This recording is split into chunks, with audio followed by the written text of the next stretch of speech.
شرع لکم من الدین ما وصى به نوحا، اللہ نے اے مسلمانوں تمہارے لیے وہی دین مقرر کیا ہے جس کی وصیت کی تھی نوح علیہ السلام، والذی اوحینا الیک، اور جس کے ذریعے اے محبوب صلی اللہ علیہ وآلہ وسلم ہم نے آپ کو وحی کی، وما وصینا به ابراہیم، اور یہ وہی ہے جس کی وصیت اللہ نے کی ابراہیم علیہ السلام کو، وموسیٰ، اور موسیٰ علیہ السلام کو، وعیسیٰ، اور عیسیٰ علیہ السلام کو۔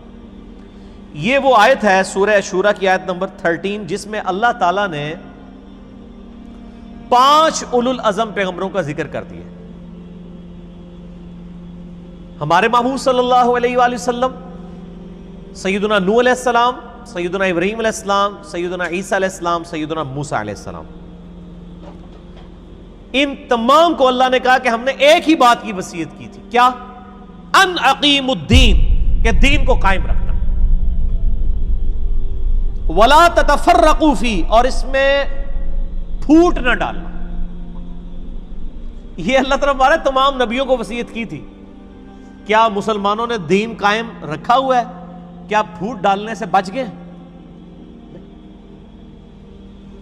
کیونکہ جب مسلمان کو اس کا عالم مسلمانوں والی شکل بنا کے ممبر پہ چڑھ کے یہ کہے گا کہ قرآن حدیث ڈائریکٹ نہ پڑھنا، گمراہ ہو جاؤ گے، تو سر اس کا اینڈ رزلٹ پھر یہی نکلنا تھا نا۔ یہ تو قرآن نے بتانا تھا نا کہ دین قائم رکھو اور پھوٹ نہ ڈالو، فرقوں میں مت بٹو۔ تو جب قرآن سے ہی دور کر دیا گیا، اس کا اینڈ رزلٹ یہی نکلنا تھا۔ اسی لیے اللہ تعالیٰ نے فرمایا نا وَاعْتَصِمُوا بِحَبْلِ اللَّهِ جَمِيعًا وَلَا تَفَرَّقُوا، اللہ کی رسی کو یعنی قرآن کو، جو غدیر خم کی حدیث میں آیا، مضبوطی سے تھام لو اور فرقہ واریت میں مت بٹو۔ فرقہ واریت سے بچنے کا واحد راستہ قرآن ہے۔ اللہ نے ایک ہی آیت کے اندر سلوشن بھی دیا ہے، وَاعْتَصِمُوا بِحَبْلِ اللَّهِ جَمِيعًا، سب کے سب مل کے پکڑ لو اس اللہ کی رسی کو، وَلَا تَفَرَّقُوا، اور فرقوں میں مت بٹو۔ کیا مطلب؟ کہ کامن بانڈ اگر ہوگا تو فرقہ واریت نہیں ہوگی نا۔ ہمارا کامن بانڈ مسلمانوں کا کیا ہے؟ قرآن۔ جیسا کہ ایک خاندان میں کامن بانڈ اولاد ہوتی ہے، اس کی وجہ سے بڑے مشکل حالات میں بھی میاں بیوی گزارا کرتے ہیں کہ یار بچوں کی وجہ سے معاملات کو چلا لیتے ہیں، کیونکہ کامن بانڈ ہوتا ہے۔ کامن بانڈ کے بغیر خاندان نہیں قائم رہ سکتا۔ تو یہ امت کیسے قائم رہے گی؟ اس کے لیے کامن بانڈ کیا ہے؟ قرآن۔ وَاعْتَصِمُوا بِحَبْلِ اللَّهِ جَمِيعًا وَلَا تَفَرَّقُوا، مضبوطی سے پکڑ لو قرآن کو اور فرقہ واریت میں مت پڑو۔ لیکن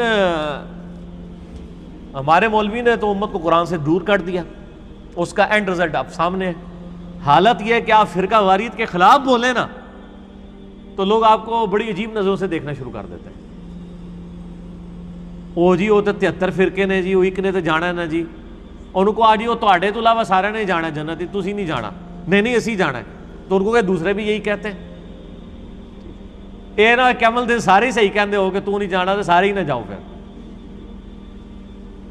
تو اللہ تعالیٰ ہمارا ہے کہ ہم نے تمام نبیوں کو وصیت کی تھی دین کو قائم رکھنا، پھوٹ نہ ڈالنا۔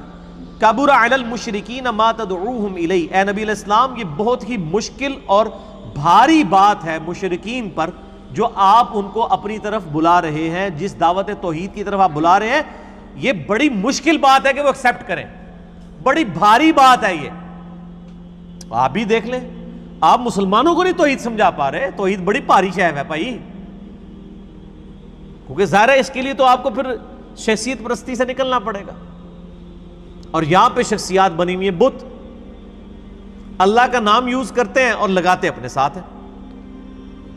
اللہ یجتبی الیہ من یشاء ویہدی الیہ من ینیب، اللہ تعالیٰ اسے چن لیتا ہے جس کو وہ چاہتا ہے اور اسے اپنی طرف رجوع کرنے کی توفیق دیتا ہے جس کے لیے وہ چاہتا ہے۔ اور دوسرا معنی بھی درست ہوگا کہ جو اللہ کی طرف رجوع لائے اور جو چاہتا ہو کہ اسے ہدایت دی جائے، اللہ تعالیٰ اسے ہدایت دے دیتا ہے۔